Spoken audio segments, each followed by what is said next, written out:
অধিকাংশ মাই জানে না যে বাচ্চাকে লেখা শেখানোর চেষ্টা করার অনেক আগেই মূল কাজটি করে ফেলতে হয়। হয়ে গেল কি সেই কাজ? এই দেখো, এই 3 ফিঙ্গার দিয়ে ধরতে হবে। তুমি শিখো মা, শিখো প্লিজ। আপনার বাচ্চার বয়স 2.5 থেকে 3 বছরে পড়লেই তার লেখা শেখার বিষয়ে আপনি মনোযোগী হতে পারেন। বাচ্চার বয়স 3 বছরের এদিক সেদিক হলেই মায়েরা তাকে বর্ণমালা শেখানো এবং বর্ণমালা লেখানোর জন্য ব্যাকুল হয়ে ওঠেন। আমরা কি লিখলাম? এটা হয়ে গেল অ। কিন্তু অধিকাংশ মা ক্লান্ত হয়ে বলেন, আমার বাচ্চাটা কথাই শোনে না, লিখতে চায় না, জোর করে চেষ্টা করলেও লিখতে পারে না। বাচ্চাদের লেখা শেখানো নিয়ে উদ্গ্রীব মায়েদের জন্য আজ একটি সহজ কৌশল বর্ণনা করব।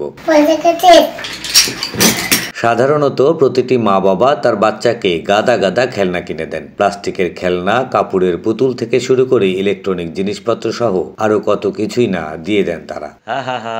তো যা আপনার পছন্দ হয় আপনার বাচ্চাকে কিনে দেন, কিন্তু আজ বা কাল তো বাচ্চাকে লেখা শেখানোর চেষ্টা করবেনই। তাই বাচ্চার বয়স 2 বছর হলেই তাকে 2টি দরকারি খেলনা অবশ্যই কিনে দেন।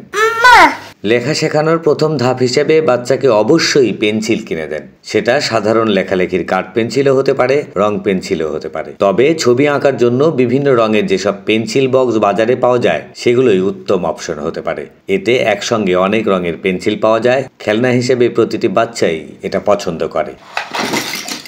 এরপর আপনার বাচ্চাকে কিছু সাদা কাগজ কিনে দেবেন। বাজারে পাওয়া বড় বড় আর্ট পেপার, অঙ্ক খাতার জন্য কেনা দিস্তা কাগজ বা যে কোনো রকম খাতা দেওয়া যেতে পারে। তবে দিস্তা কাগজকেই আমি বেশি পছন্দ করি, কারণ বাচ্চারা এটার যত্ন বোঝে না। দেওয়ার সঙ্গে সঙ্গে তাদের প্রথম কাজ হয় কাগজগুলো ছিঁড়ে নষ্ট করা। সেক্ষেত্রে দামের দিক থেকে এবং হাতের নাগালে পাওয়ার বিবেচনায় সহজ হয়। সুন্দর হয়েছে।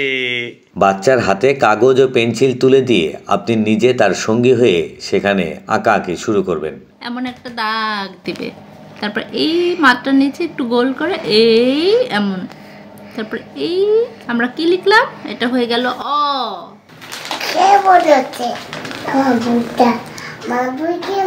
মনে রাখবেন, আপনি বাচ্চাকে শেখানোর চেষ্টা করবেন না, তার সামনে পেন্সিল দিয়ে আপনি নিজের মতো বড় বড় দাগ টেনে কিছু করার চেষ্টা করতে থাকবেন। আপনার বাচ্চা আপনাকে নকল করা শুরু করবে। মনের আনন্দে এসেও পেন্সিল ধরে আঁকতে চেষ্টা করবে।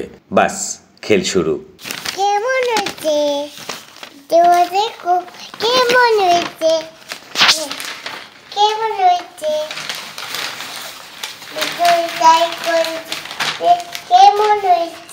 এরপর নিয়মিতই কাগজ ও পেন্সিল নিয়ে তার সামনে আপনি খেলতে বসবেন। এতে করে আপনার বাচ্চা এক স্থানে কিছুক্ষণ বসে থেকে কিছু একটা করার ধৈর্য শিখে ফেলবে। সেই সঙ্গে আঙুলে পেন্সিল গ্রিপ করাও শিখে ফেলবে। অনেক সুন্দর হয়েছে।